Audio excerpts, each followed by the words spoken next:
Damos la bienvenida una vez más a todas aquellas personas que quizás no estaban al inicio, al comienzo de esta transmisión, pero quiero darles la bienvenida a todos. Sé que no han sido días quizás fáciles para muchos, para otros podrán decir estamos en victoria, en bendición, pero quiero decirte que en cualquier momento, circunstancia que tú estés pudiendo vivir, sepas que Dios es bueno en cada momento. Vamos a orar. Vamos a ir al mensaje hoy de lo que Dios quiere hablar a nuestra vida y lo que Dios quiere hablar a nuestro corazón. Padre, te damos muchísimas gracias una vez más. Damos honor, damos gloria a ti, porque solo tú eres digno de recibir toda exaltación. En esta mañana te ruego, Dios, que tú seas quitando los velos, Señor, y nos permitas entender y conocer de tu palabra. Te pido, Señor, a veces en estos temas que parecen muy complejos, nos meten es miedo, Señor, pero hoy quiero que muchos podamos mirarte a ti. Hemos hablado de lo más importante y es tener nuestra mirada puesta en Jesús, el autor y consumador de la fe. Padre, todo se trata de ti. Y hoy oro, Señor, para que el Cristo de la gloria sea afirmado en nuestro corazón y que no solamente seamos oidores olvidadizos, Señor, sino que seamos hacedores de tu palabra.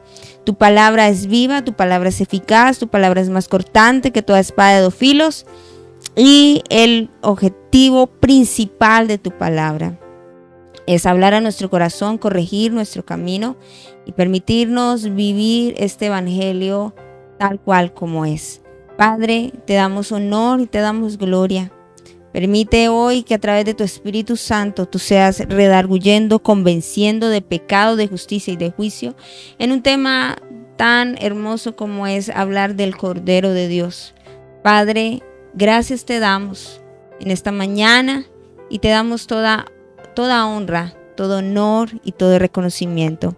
En el nombre de Jesús, amén y amén. Quiero que vayamos al libro de Apocalipsis capítulo 5 y voy a leer en favor de ustedes. Sin embargo, allí estará en pantalla el texto que dice de la siguiente manera: y vi en la mano derecha del que estaba sentado en el trono un libro escrito por dentro y por fuera, sellado con 7 sellos. Y vi a un ángel fuerte que pregonaba a gran voz: ¿quién es digno de abrir el libro y desatar sus sellos? Y ninguno, ni en el cielo, ni en la tierra, ni debajo de la tierra, podía abrir el libro, ni aún mirarlo. Y lloraba yo mucho, porque no se había hallado a ninguno digno de abrir el libro, ni de leerlo, ni de mirarlo. Y uno de los ancianos me dijo: no llores. He aquí que el león de la tribu de Judá, la raíz de David, ha vencido para abrir el libro y desatar sus 7 sellos. Y miré y vi que en medio del trono y de los 4 seres vivientes, y en medio de los ancianos, estaba en pie un cordero como inmolado, que tenía 7 cuernos, 7 ojos, los cuales son los 7 espíritus de Dios, enviados por toda la tierra. Y vino y tomó el libro de la mano derecha del que estaba sentado en el trono, y cuando hubo tomado el libro, los 4 seres vivientes y los 24 ancianos se postraron delante del Cordero. Todos tenían arpas y copas de oro llenas de incienso, que son las oraciones de los santos, y cantaban un nuevo cántico diciendo: digno eres de tomar el libro y de abrir su sello, porque tú fuiste inmolado y con tu sangre nos has redimido para Dios de todo linaje, lengua y pueblo y nación, y nos has hecho para nuestro Dios reyes y sacerdotes, y reinaremos sobre la tierra.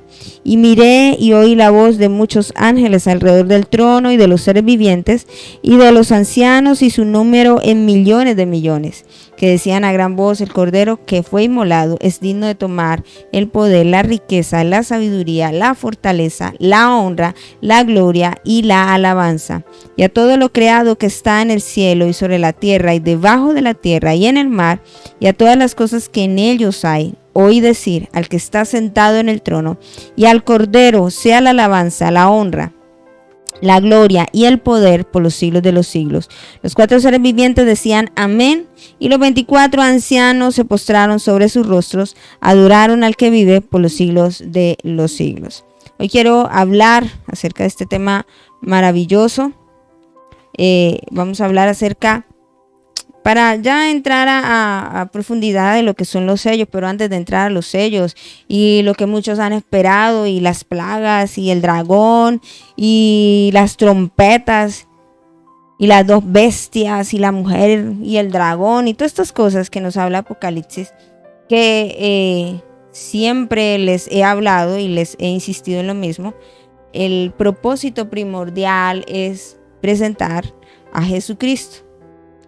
Siempre ha sido, no solamente en Apocalipsis, sino en toda la Biblia, mostrarnos a uno solo, y es a Cristo Jesús. Entonces, empezamos con el verso 1. Voy a empezar a explicar verso por verso. Y me dice, la escritura dice que vi en la mano derecha del que estaba sentado en el trono un libro escrito por dentro y por fuera, sellado con 7 sellos. Recordemos algo, y es, todo es una secuencia, no hay nada que se corte. Empezamos el capítulo 1 hablándonos de la revelación de Jesucristo. El personaje principal siempre ha sido Jesucristo. Luego el capítulo 2 y 3 nos habla del mensaje de la iglesia, cómo se encontraban delante del Señor. El capítulo 4 nos habló de todo lo que es la adoración celestial y de cómo realmente debe ser un adorador, ¿cierto? Ahora entramos a ver ya no el trono de Dios como tal, porque el enfoque de Apocalipsis capítulo 4 nos hablaba del trono y de quien estaba en el trono. Ahora aquí Juan comienza en la diferencia del trono, pero cambia el enfoque, o hace la referencia, al trono, pero ahora cambia su enfoque en el libro que tiene el Señor del trono, ¿cierto? Empieza a hablar de un libro que está sellado con 7 sellos. Y dice que está por dentro y por fuera. ¿Esto qué significa? Esto era algo muy, muy inusual. No era práctico, común escribir de ambos lados o de ambas partes el libro. Eso significa que cualquier información que fuera este libro, había muchísima información que contenía este libro. Si estaba por dentro y por fuera, como lo dice Juan, tenía demasiado contenido y no era usual, solo siempre era usual una sola parte. ¿Qué era lo que pasaba con los rollos antiguos? No eran como los conocemos hoy en día, ¿cierto? Que están empastados, que están bordados, eran rollos. Y los rollos se leían horizontalmente, o sea, de esta manera, no verticalmente. Los rollos de un libro estaban a la izquierda y la derecha, y la escritura puesta en columnas, o sea, era muy diferente a lo que hoy conocemos. Entonces, ¿qué más podemos decir acerca de un rollo para que podamos entrar en el contexto y poder entender un poco más acerca de lo que Juan vio? Mientras se continuaba la lectura y la porción previamente leída era enrollada nuevamente. Pero ¿cómo se leía y se desenvolvía? O sea, se tomaba desde la mano izquierda y se iba cogiendo con la mano derecha para desenvolverlo. No sé si me hago entender. Y se iba leyendo esta clase de rollos. Ahora, se leían, como les digo, horizontalmente, no vertical. Y cuando un rollo era terminado, o sea, de escribirse, se ajustaba con cuerdas. Quiero que me preste atención a esto, porque de aquí usted va a poder entender por qué los sellos. Y por qué cada sello y cada trompeta, porque después usted dice, me perdí. Yo no quiero que usted se pierda de esto. Entonces, nos escribían, nos está hablando de un libro que estaba escrito por dentro y por fuera, y les estoy hablando de que por lo general no eran los libros como usted y yo lo conocemos, sino era un rollo, ¿cierto? Que se leía horizontalmente, no vertical, y cuando el escritor terminaba de hacer este rollo, de terminarlo, se ajustaba con unas cuerdas, y las cuerdas eran selladas con cera en los nudos. Este libro estaba sellado ¿con cuántos sellos? no era una sola cuerda ni un solo sello. ¿Con cuántos sellos? Me dice Juan. Me dice que estaba con 7 sellos, cuerdas selladas. Es decir, por eso cuando se va a abrir el libro que está sellado, por eso arranca a hablar en el capítulo 6, me estoy un poquito adelantando, empieza a abrir cada sello para poder leer el libro o el rollo que está allí. ¿Me estoy haciendo entender? Entonces, que estos sellos estaban alrededor, pues, del rollo. Entonces, no me está diciendo que sean 7 escritos separados por un sello, sino son 7 sellos puestos en un solo libro. Todos los sellos deben ser abiertos antes de que el libro pueda leerse. ¿Me estoy haciendo entender? Entonces, para que usted diga, por eso están los sellos. O sea, por eso los he llevado el paso a paso para entender y comprender el por qué está la mujer y el dragón, los 144,000 sellados, los sellos, las trompetas, los grandes juicios y todas estas cosas. Empieza desde un libro que vio Juan, dice que estaba por dentro y por fuera, y que necesitaban, en el contexto de la vida cotidiana en ese entonces, un libro para poderlo leer necesitaba quitarle las cuerdas y quitarle los sellos para poderlo leer. Eso es todo. Ahora, la pregunta aquí, ¿qué es el libro y qué está escrito en él? ¿Dice qué es? No lo dice. A través de los tiempos, los grandes comentaristas, teólogos, han sugerido diferentes pensamientos y yo quiero que usted los vea o los escuche hoy y nosotros nos vamos a colocar en una sola postura. Todos son libres de pensar, pero la Biblia no nos afirma ninguno. ¿O sí dice que dice el libro? No, es que allá dice que en el año 1600 no dice nada de esto, o sea, dice que es un libro, que hay que quitarle los sellos para poderlo leer. Ahora, uno de los primeros comentarios en los tiempos ha sido el siguiente. Algunos piensan que el libro es el Antiguo Testamento o el Nuevo Testamento, juntos a la profecía cumplida.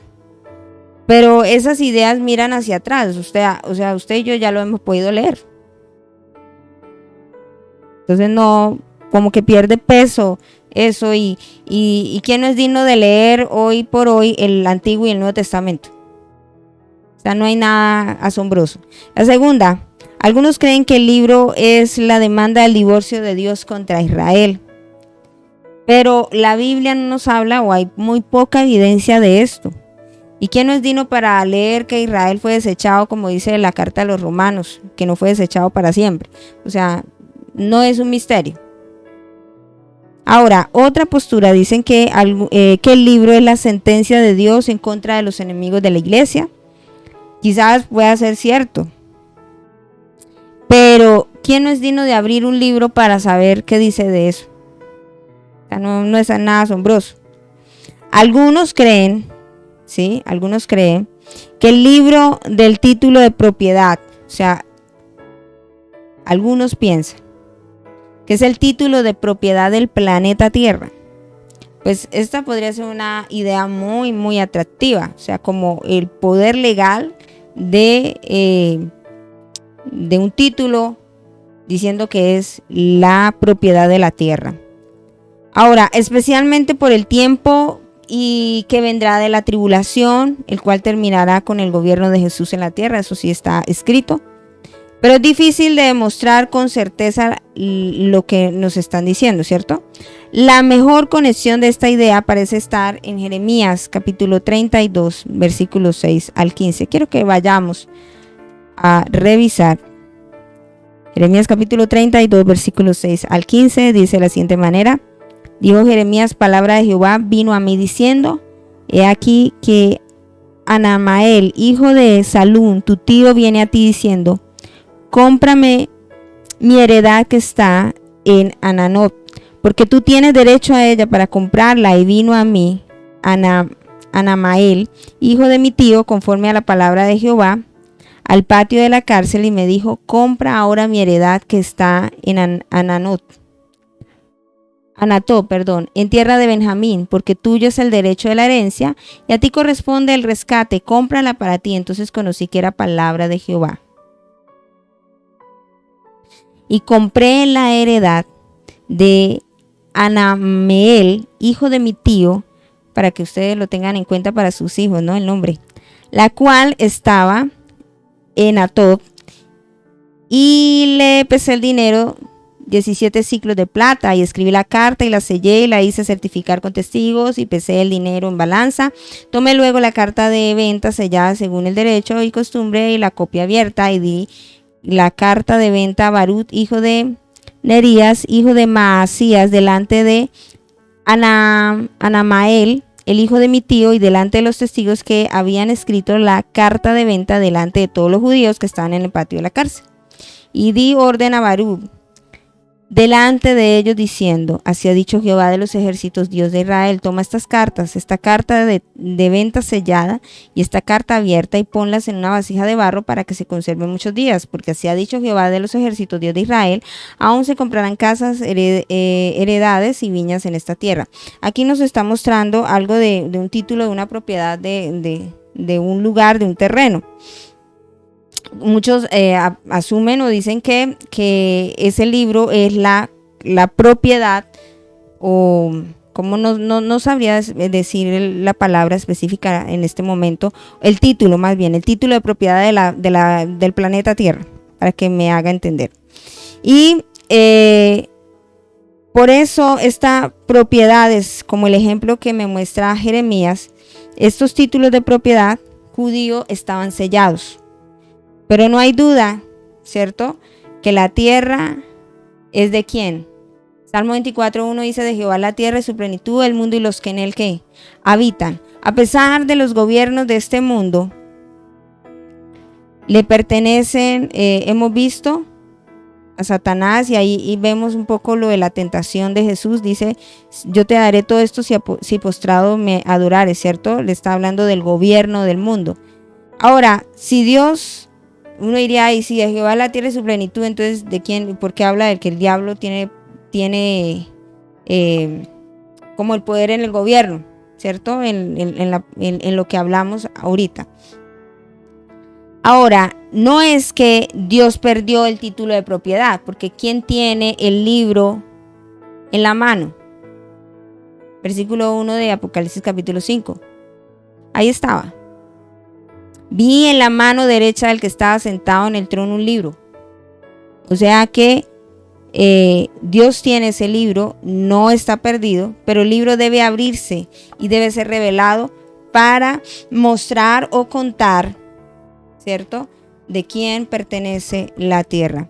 El rollo es como la voluntad de Dios. La ley romana requería que en un testamento fuera sellado, estoy hablando de la parte romana, ahora con 7 sellos ilustrados en los testamentos dejados, ¿cierto? Encontramos algún ejemplo por Augusto y Vespasián para sus sucesores.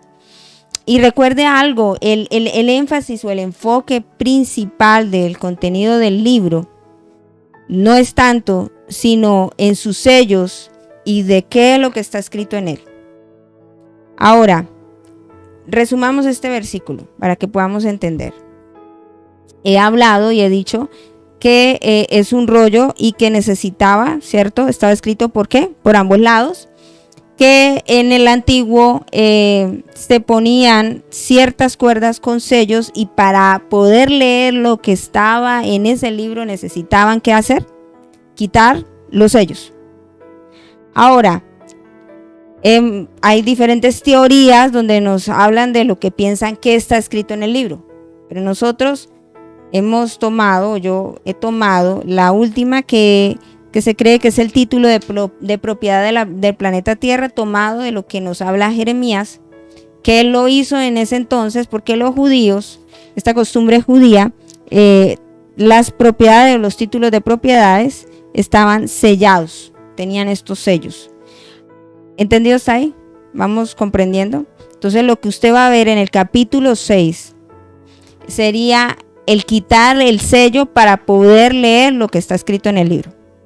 ¿Algo misterioso? No, ya vamos entendiendo más el libro de Apocalipsis, ¿cierto? Hasta aquí tenemos miedo, terror. No, vamos bien. Todo se ha enfocado a uno solo, a Cristo Jesús. En el verso 2 nos dice la palabra así. Y vi a un ángel fuerte que pregonaba a gran voz: ¿quién es digno de abrir el libro y desatar sus sellos? No dice qué ángel era, ¿o sí? Entonces ya lo que usted diga ahí es especular. Por eso dije que en el anterior, en el verso 1, fue mi pensamiento personal. La Biblia no dice qué está escrito en el libro, ¿o sí? No lo dice. Ya sería especulación, inventar. Pero por eso estoy afirmando, diciendo es mi punto personal. Ahora, en el verso 2 no dice qué ángel era, dice que era fuerte. Y la pregunta que él lanza es: ¿quién es digno de abrir el libro y desatar los sellos? Para poder leer el libro necesitaban desatar los sellos. Pero ¿quién es digno de quitar los sellos para poder leer el libro? Eso es lo que pregunta el ángel. Y si ya nos habla de alguien fuerte, pues es un reto que él lanza, me imagino yo, porque no encontraron en ningún lado, ¿cierto?, criatura digna de abrir este libro en particular. Verso 3. Y ninguno, ahí estoy diciendo, y ninguno, dice la palabra, ni en el cielo, ni en la tierra, ni debajo de la tierra, podía abrir el libro ni aún mirarlo. Hay algo aquí que me parece como curioso. Vuelvo y hablo, es algo personal. Empieza diciendo el ángel fuerte, haciendo un reto, preguntando quién es digno de abrir el libro, desatar los sellos para poderlo leer y saber qué es lo que está ahí escrito. Porque el que está en el trono tiene el título de propiedad en su mano derecha. Dijo en su mano derecha. Lo tiene él, no lo ha perdido. Pero necesita a alguien que sea digno para poder desatar los sellos y leerlo. Y en el verso 3 dice: ninguno, ni en el cielo, ni en la tierra, ni debajo de la tierra, podía abrir el libro ni aún mirarlo. Quitándole, podía abrir el libro ni aún mirarlo, sino que ni en el cielo, ni en la tierra, ni debajo de la tierra. Ese versículo, como que ¿a qué se le hace semejante? Dijo, ¿no se le hace nada parecido por ahí a un versículo? Bueno, pues yo sí. Yo quiero que vayamos a Génesis capítulo 1. En este capítulo 1 nos dice el versículo 26. Cuando dice que hagamos al hombre a nuestra imagen, conforme a nuestra semejanza, señoreen los peces del mar. Está hablando del mar, las aves en los cielos, en las bestias en toda la tierra y todo lo que se arrastra sobre la tierra. Compárelo con Apocalipsis capítulo 3. Está nuevamente hablando de el cielo, la tierra, debajo de la tierra y o sea, las aguas. Ni aún mirarlo, me está hablando de toda la creación. Que no se encontró a nadie digno de quitar los sellos para poder leer el libro. No se halló a nadie. ¿Entendimos ahí? No hay respuesta para este reto que lanza este ángel. Nada creado podía desatar estos sellos. ¿Y por qué nada creado podía desatar? Génesis capítulo 1, versículo 26, ahí también está la clave. Entonces dijo Dios: hagamos al hombre a nuestra imagen, conforme a nuestra semejanza. Y la palabra señorear, ¿qué es señorear? Es gobernar, es tener autoridad. Pero Dios le entregó al ser humano, ¿qué le entregó al ser humano? El gobierno ¿sobre qué? Pregunta, ¿sobre qué? Sobre la creación. Señoreo o gobiernen los peces del mar. O sea, ¿a quién tenían que obedecer? Al hombre. O sea, el título de propiedad de los peces o de todo lo que es el agua, el mar, todo esto, el título de propiedad, ¿de quién era? No sé si me estoy haciendo entender. Del hombre. Ahora, señoree en las aves de los cielos. O sea, tenía autoridad sobre la creación en la parte de los cielos. En las bestias.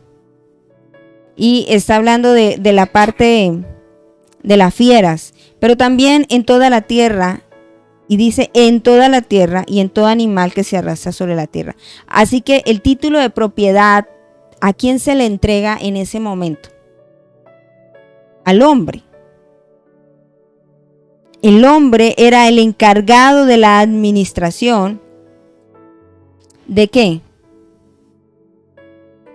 De la tierra como tal. Y usted dice, bueno, ¿y eso qué tiene que ver con el libro y los sellos? Porque como no había nadie, y por eso dije yo que era para mí, mi concepto personal, el título de propiedad de la tierra, porque tiene lógica con Génesis capítulo 1, porque lo que le entrega Dios al ser humano en el jardín del Edén, ¿qué fue lo que le entregó? ¿El título de propiedad de qué? De la tierra. Y cuando desobedece Adán y Eva, ¿qué perdió? No solamente la vida, también perdió el título de propiedad de qué? De la tierra. Por eso vemos que la tierra sufrió maldición. Malditos son, ¿cierto? La tierra, y empieza a decir. Y aún un pasaje de la palabra donde dice que la creación espera la manifestación de ¿quiénes? ¿De quién espera la manifestación? Dice que espera la manifestación de los hijos. Ahora, si esto es una realidad, vamos a mirar Romanos capítulo 8, yo no me lo estoy inventando. Romanos capítulo 8, versículo 19. Versículo 20, dice, porque el anhelo ardiente de la creación es el aguardar la manifestación de los hijos de Dios, porque la creación fue sujetada a vanidad, no por su propia voluntad, sino por causa del que la sujetó en esperanza, porque también la creación misma será liberada de la esclavitud de corrupción y la libertad gloriosa de los hijos de Dios, porque sabemos que toda la creación, ¿qué dice? Gime a una y a una está con dolores de parto hasta ahora. Y no solo ella, sino que también nosotros mismos que tenemos las primicias del Espíritu Santo, nosotros también gemimos dentro de nosotros mismos esperando la adopción, la redención de nuestro cuerpo. Nos está hablando de todo lo que pasó, ¿en dónde? ¿En Génesis capítulo qué? Génesis capítulo 3. Ahora, como el hombre pierde la autoridad y la propiedad, no había quien rescatara o quien pudiese decir esto es mío, yo lo recuperé. Por eso Juan en el versículo 4 dice que él lloraba mucho. Dice, y lloraba yo mucho porque no se había hallado a ninguno digno de abrir el libro, ni de leerlo, ni de mirarlo. Pero, ¿qué hace? El versículo 5 dice que uno de los ancianos me dijo, no llores. He aquí que el león de la tribu de Judá, la raíz de David, ha vencido para abrir el libro y desatar sus 7 sellos. Para abrir el libro y desatar sus 7 sellos.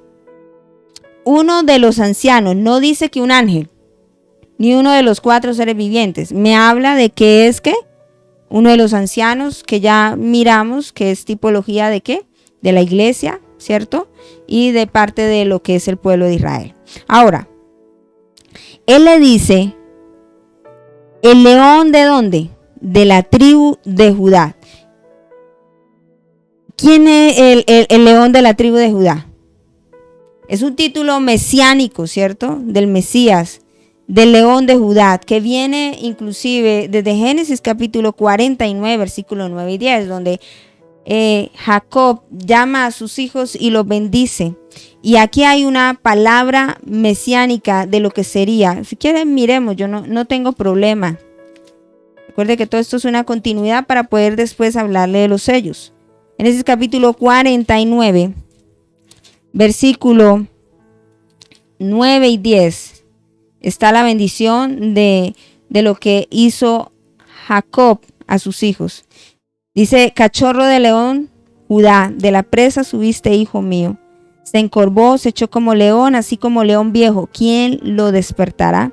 No será quitado el cetro de Judá, ni el legislador de entre sus pies, hasta que venga Silob. Y a él se congregarán los pueblos. Mire lo que dice en el verso 11, atando a la vid su pollino y a la cepa al hijo de su asna, lavó en el vino su vestido y en la sangre de uvas su manto, sus ojos rojos de vino y sus dientes blancos de la leche. Está hablando del sacrificio que haría, ¿quién? Cristo Jesús. ¿A través de dónde venía Jesús? De la tribu de dónde? De Judá. ¿Y dónde viene esa tipología? Aún desde el mismo Jacob estaba dando esta verdad. Isaías capítulo 31, versículo 4. Isaías capítulo 31, versículo 4. Dice la palabra de la siguiente manera. Porque Jehová me dijo a mí de esta manera, como el león y el cachorro de león rugen sobre la presa, y se reúne cuadrilla de pastores contra él, no lo espantarán sus voces, ni se acobardará por el tropel de ellos. Así Jehová de los ejércitos descenderá a pelear sobre el monte de Sión y sobre su collado. El título, el león, ya sabemos por qué viene, ¿cierto? ¿Desde los hijos de dónde? De Jacob. Ahora, ¿por qué habla de la raíz? Porque aquí me dice, el león de la tribu de Judá, ya lo miramos, pero ahora me habla de la raíz de ¿dónde? De Judá, de David, perdón, la raíz de David. Viene de Isaías capítulo 11, versículo 10. Capítulo 11, versículo 10, donde nos dice de la siguiente manera. Acontecerá en aquel tiempo que la raíz de Isaí, la cual estará puesta por pendón a los pueblos, será buscada por las gentes y su habitación será gloriosa. ¿De quién está hablando? Usted mira Isaías capítulo 11 y me habla del reinado justo del Mesías, donde dice: saldrá una vara del tronco de Isaí, un vástago retoñará sus raíces, responderá sobre el espíritu, reposará sobre él el espíritu de Jehová, espíritu de sabiduría, espíritu de inteligencia, de conocimiento, de consejo. Todo esto me habla aquí en Isaías, pero la raíz, dice, de David, me habla ¿de quién? De Cristo Jesús. También en el segundo libro de Samuel, capítulo 7, por tiempo no lo vamos a mirar, pero es el pacto que hace Dios con David de que su reino no tendría fin, que siempre habría un rey sentado en el trono de David. Por eso recuerden que los evangelios arranca Mateo diciendo que él es el hijo de David, ¿cierto? Y está hablando de que es el Mesías prometido. Entonces, entendidos, dice que el león de la tribu de Judá, la raíz de David. ¿Por qué me habla de león? Y me puse a revisar por qué hablan tanto del león. Cuando queremos proyectar algo, usted se ha fijado que siempre buscan un animal para decir ciertas características. No es que Dios sea con cara de león. Curioso, no, es lo que simboliza como tal. Es una imagen conveniente de nuestro Mesías. Primero, por la excelencia de su fuerza. Segundo, por su espíritu heroico. Tercero, por su principado. El león es el rey de las bestias. ¿Sí ve que dice sobre las bestias? O sea, es el principado de las bestias. Por su vigilancia. Algo me pareció curioso. El león duerme con los ojos abiertos. Tremendo, ¿no? Y el carácter que tiene como tal el león, que lo vamos a revisar más adelante. ¿Qué nos enseña la palabra? Quiero que miremos Génesis capítulo 3. Usted dirá, pero ¿qué tiene que ver esto? Y quiero que usted le quede claro. O sea, Apocalipsis no es solo el dragón. Apocalipsis me está ahora apuntando ¿a quién? Al único que es digno de recibir toda la gloria, la honra, la sabiduría, el poder, porque tú creaste todas las cosas. Todo tiene que ver con él. En ese capítulo 3 vemos el poder, cómo el título de propiedad de la tierra se pierde cuando el hombre desobedece. Ahora, dice Génesis capítulo 3, versículo 16. A la mujer dijo: multiplicaré en gran manera los dolores, en tu preñeces con dolor darás a luz los hijos, y tu deseo será para tu marido, y él se enseñoreará de ti. Al hombre dijo: por cuanto obedeciste a la voz de tu mujer y comiste del árbol que te mandé diciendo, no comerás de él, maldita será. ¿Qué? ¿Por qué no le dijo a la mujer? ¿Por qué le dice al hombre? ¿A quién le entregaron el título de propiedad? ¿A quién le entregaron el título de propiedad? ¿A la mujer? ¿Solamente a la mujer? No, a la cabeza. ¿Quién es la cabeza? El hombre. Dice: maldita será la tierra por tu causa. ¿Recordamos lo que leímos en Romanos? Bueno, ese es el cumplimiento de esa palabra. Con dolor comerás de ella todos los días de tu vida, espinos y cardos. Miren aquí algo. Espinos y cardos te producirá y comerás plantas del campo. Con sudor de tu rostro comerás el pan hasta que vuelvas a la tierra, porque de ella fuiste tomado, pues polvo eres y al polvo volverás.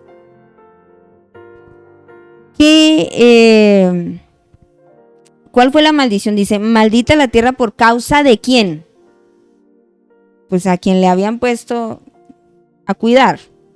Pero hay algo interesante. En el verso 18 dice: espinos y ¿qué?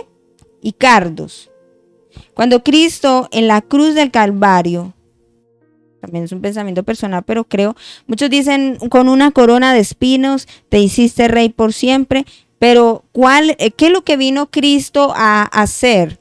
Porque Romanos, el apóstol Pablo en su carta a los Romanos dice: el postrer Adán y Cristo. Y nos habla del primer Adán, ¿cierto? Y el postrer, que nos está hablando de Cristo Jesús. Y si esto, en este título de propiedad, trajo maldición y nadie más podía recuperarlo, sino que fuera ¿quién? Un hombre. ¿Me estoy haciendo entender? Aquí es lo que hablamos del plan de salvación. Mucha gente no entiende lo que es el plan de salvación. ¿A qué vino Jesús? A morir por mí. Pero yo pregunto, en Génesis capítulo 1, ¿qué fue lo que Dios le entrega al hombre? Esto parece clase de escuela dominical para niños, pero no me interesa. Quiero que a usted le quede clarito. Porque muchas veces tenemos esta mentalidad tan equivocada. ¿A qué vino Jesús? A morir por mí. Pero quiero que entienda a qué vino Jesús realmente. Dentro de ese paquete estaba salvarnos. Pero el combo general o la pieza principal, porque es como si fuera un rompecabezas. Jesús vino a armar todo el rompecabezas. Una de las piezas era la salvación. Pero en Génesis capítulo 1 dice que Dios hizo al hombre a su imagen y a su semejanza. Y le dio el título de propiedad ¿de qué? De la tierra. Lo segundo que hace el hombre, o lo que Dios hace con el hombre, le dice: fructificar, multiplicar, llenar la tierra, sojuzgarla. Todo esto. Y le dice: ciertamente el día que tú no hagas, ¿cierto?, desobedezcas o hagas lo que no se te ha mandado hacer, ciertamente morirás. 3 cosas podríamos decir. La primera, el título de propiedad. Luego, fructificar, multiplicar, llenar la tierra, sojuzgar, ¿cierto? Y la tercera, ciertamente el día que tú comieres del fruto, ciertamente morirás. O sea, la vida. 3 cosas. Ahora, ¿a qué vino Jesús? Si el primer Adán hizo, ¿qué perdió? El título de propiedad. Fructificó, multiplicó, llenó la tierra de maldad, porque es un principio. Y lo tercero, perdió la vida. ¿Y cómo perdió la vida? Con la desobediencia. ¿Cómo se podría recuperar todo esto? Con la vida. El título de propiedad, la fructificación, la multiplicación y todo esto se recuperaba a través de ¿qué? ¿Cómo se perdió estas 2 cosas? Con la vida. ¿Me estoy haciendo entender? Bueno, dijo: sí. Pero no quiero que después me diga usted: ¿a qué vino Jesús? A salvarme. Por eso tenemos autoridad. Dice la palabra del Señor. Me estoy adelantando un poquito. Que Él nos dio autoridad de hollar serpientes y escorpiones y ninguna cosa nos haría daño. Porque el título de propiedad sobre la creación, tanto sean tronos, sean dominios, principados, potestades, ¿quién lo recuperó? Cristo. ¿Me estoy haciendo entender? Ay, no, yo reprendo al diablo, a los demonios, porque es que yo sí oro. No, hermano, está equivocado. Usted necesita estar en Cristo para tener esa autoridad, porque el único que recuperó el título de propiedad se llama Cristo Jesús. ¿En dónde? En la cruz del Calvario, cuando murió, ¿cierto? Dando su vida, porque lo que se perdió fue por la vida. Entonces, ¿cómo se recuperaba? Con la vida. ¿Me estoy haciendo entender? Ahora, se supone que si usted está en Cristo, usted va a fructificar, multiplicar, llenar la tierra con frutos, no de la carne, sino del Espíritu. O sea que tendríamos que tener, si hay no sé cuántos miles de millones de cristianos, esto tendría que haber sido ya convertido al Señor. ¿Pero por qué no está? Porque no estamos en Cristo. Así de sencillo. Y lo último, ¿qué fue lo que vino Jesús a hacer? Pues dando su vida, tendríamos salvación y redención y tendríamos vida en Él. Ahora, leí algo importante con cardos y espinos. Él llevó la maldición también de la tierra. ¿Qué le pusieron en la frente? Espinos. Porque si empezamos a mirar desde la profecía que decía en Génesis capítulo 3, que habría enemistad, ¿cierto?, entre la serpiente, y ahora será un animal, será una persona. No vamos a entrar en polémicas. Aquí lo importante es ver que la palabra se cumplió y que todas estas maldiciones, aún dice, con dolor darías a luz los hijos y multiplicaría tu dolor, ¿cierto? Y dice, con el sudor de tu frente y volverías al polvo, y bueno, en fin, porque de la tierra fue tomado. Isaías 53. Nos dice, versículo 3, despreciado, desechado entre los hombres, varón de dolores, experimentado en quebranto, como que escondimos de él su rostro, fue menospreciado, no le estimamos, ciertamente llevó nuestras enfermedades, sufrió nuestros dolores, y nosotros le tuvimos por azotado, por herido de Dios y abatido. Mas el herido fue por nuestras, ¿qué?, rebeliones, molido por nuestros pecados. El castigo de nuestra paz fue sobre él, y por su llaga fuimos nosotros curados. Si había una maldición, que había un dolor, ¿quién la llevó? Cristo Jesús. Así que hemos dejado de predicar de un Dios de sanidad. Corremos porque tenemos todo hoy, la ciencia muy avanzada. Pero, ¿cómo hacía Pedro, cómo hacía Juan y todos estos apóstoles? ¿Cómo hizo el mismo Pablo cuando lo mordió una serpiente? Dice, y gloria a Dios, qué testimonio de vida. Es que creyeron de verdad quién había llevado esta maldición. Ahora, no estoy diciendo, como muchas veces nos enseñaron, inclusive yo lo escuché de niña, el médico es el brujo. No vayan por allá, no coman, no tomen, tampoco. Pero hemos dejado de entender quién es Dios en nuestras vidas. Ahora es que usted no vaya al médico. No, yo no voy por allá, eso también, tampoco. Pero entendamos que si tenemos una dolencia y una enfermedad, poder orar y decir, Señor, tú llevaste la maldición. Aún llevó la maldición de la tierra. Espinos y cardos te produciría. Así que lo que llevaba en su frente era la maldición de la tierra. No es simplemente, ay, el rey de los judíos, pobrecito Jesús. Jesús estaba llevando todo lo que el primer Adán perdió. Si Adán fue desobediente, ¿qué fue lo que hizo Jesús? Fue obediente hasta la muerte y muerte de cruz. Jesús mismo dijo, no se haga mi voluntad, ¿cierto? En el huerto allí. Dijo, pasa de mí esta copa, pero no se haga mi voluntad, sino la ¿quién? Sino la tuya. Y diría usted, ¿por qué me está hablando tanto hoy de Jesús? Porque si está diciendo que el único que puede leerlo y desatar los sellos y traer justicia y traer juicio se llama Cristo Jesús. Nadie más.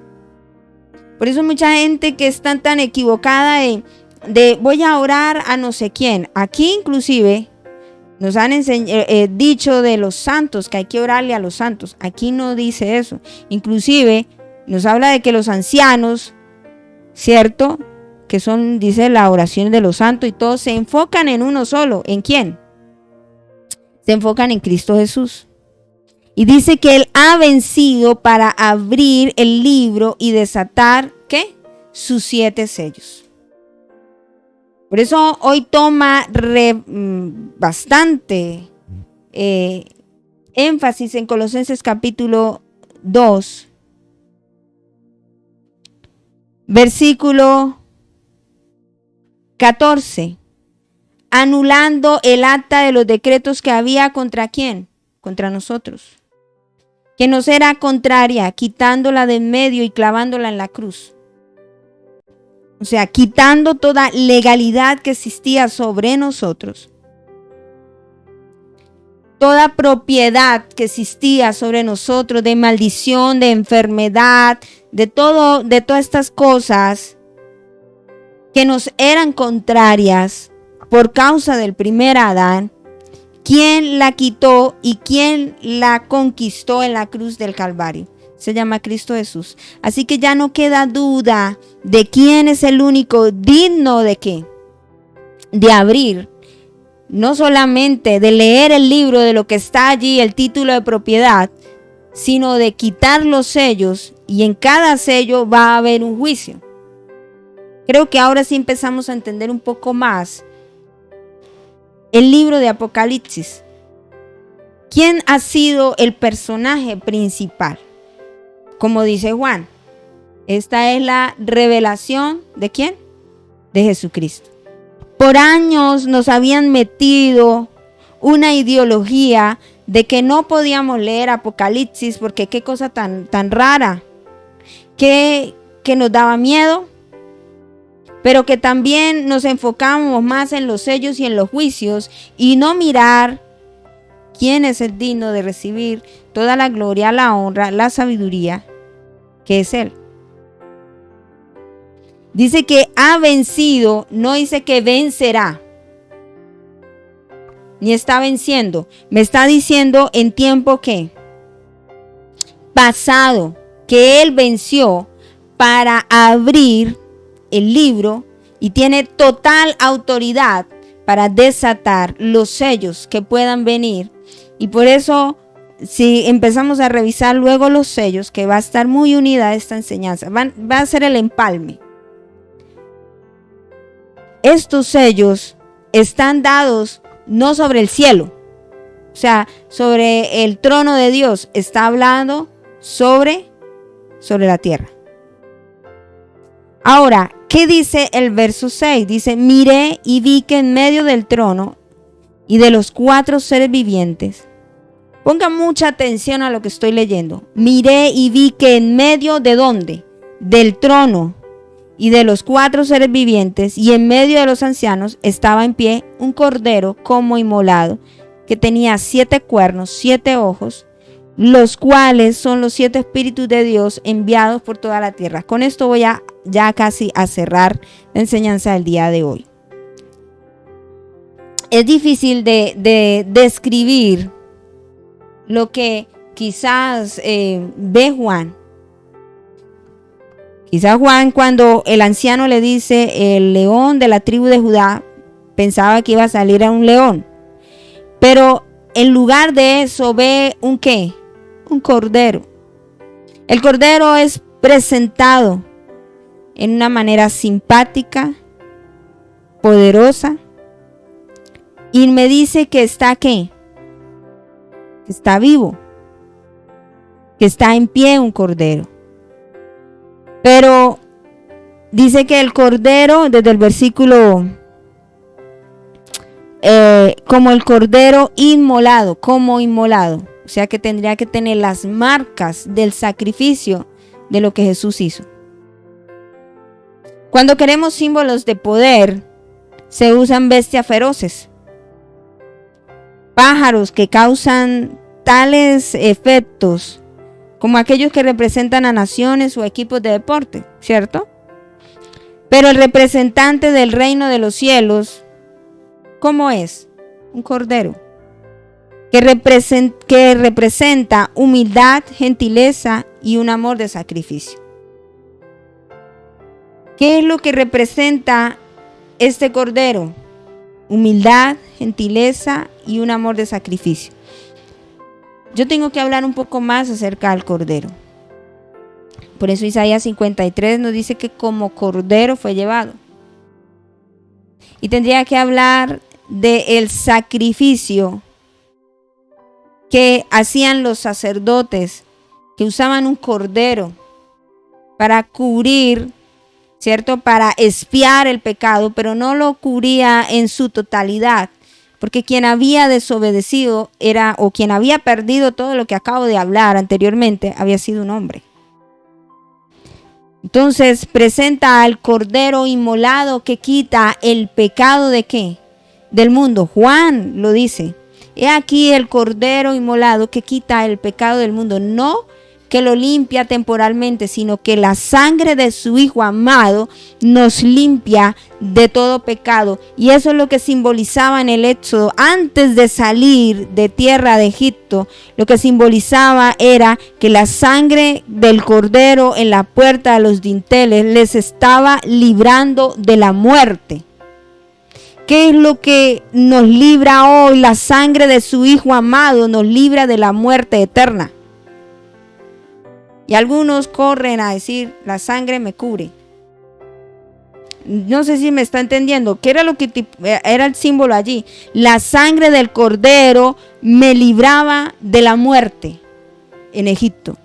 Por eso estaban los dinteles de las casas. Y por eso se celebró la Pascua.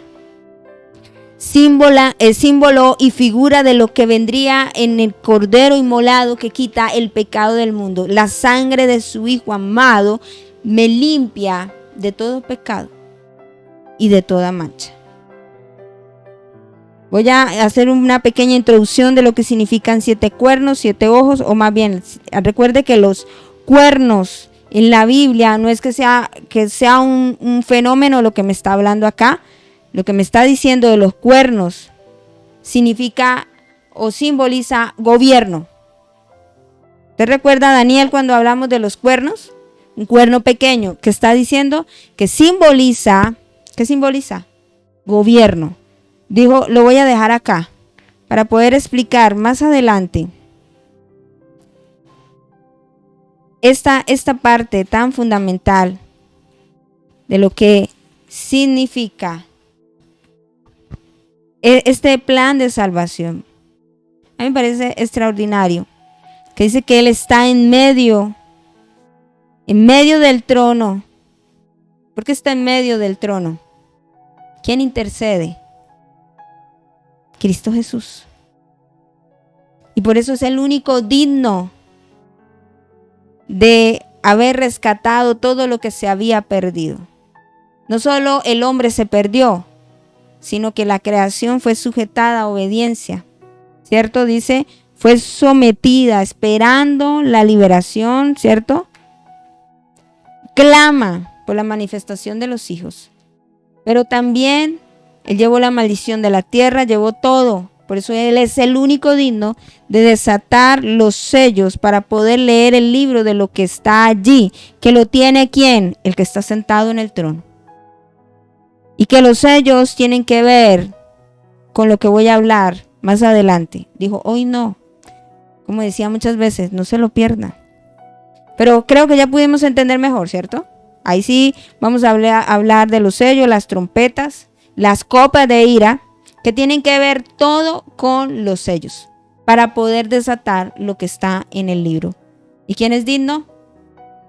El Cordero inmolado que quita el pecado del mundo. Oremos. Padre, te damos gracias en esta mañana que nos has regalado. Quizás muchos ya nos han dicho acerca del mensaje de salvación y pensamos solo Cristo vino a salvarme, pero tú viniste a rescatar todo lo que se había perdido. Y en esta mañana, Señor, solo tú eres digno de recibir la gloria, la honra, la sabiduría, el poder, todo, porque tú lo creaste.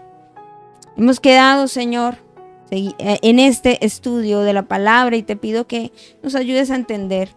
Quizás hoy fui reiterativa en muchas cosas, pero el enfoque principal de este libro de Apocalipsis no son las copas de ira, sino el enfoque principal está en Cristo Jesús.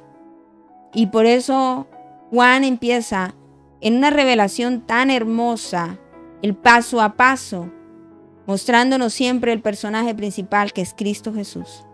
Llévanos, Señor, a esta profundidad de tu palabra. Te ruego, Dios, que podamos ir a ti, que toda dolencia, toda enfermedad, aún, Señor, toda maldición y toda potestad, dice tu palabra, que tú nos la diste a nosotros en tu nombre. El cristiano no entiende esto y piensa que solo tiene autoridad aquel pastor, aquel líder. Pero si estamos en Cristo, dice tu palabra que tú, Señor, nos has dado autoridad de hollar serpientes y escorpiones y que nada nos haría daño, pero esto está en ti. Padre, que la gente vuelva a ti. Si no están en ti, permítenos volver a entender, a comprender este mensaje que es de salvación, de esperanza, pero de reconciliación también. Padre, toda honra, toda gloria y todo reconocimiento sea para ti. En el nombre de Jesús. Amén y amén. Espero que esta palabra le haya bendecido, haya animado y espero haberme hecho entender. Porque a veces nos explican el Apocalipsis y lo que hacen es llenarnos de miedos y de temores. Y aquí no es llenarnos de miedos ni de temores, sino saber quién es digno de recibir la gloria, la honra, la exaltación y de mirar a Jesús como el Hijo de Dios, no simplemente aquel humilde, sino como el león de la tribu de Judá que pelea por su pueblo y que muy pronto regresará por cada uno de nosotros. Espero que la gracia, el favor del Señor sea sobre cada uno de ustedes y que tengan todos una muy feliz tarde. Mil bendiciones.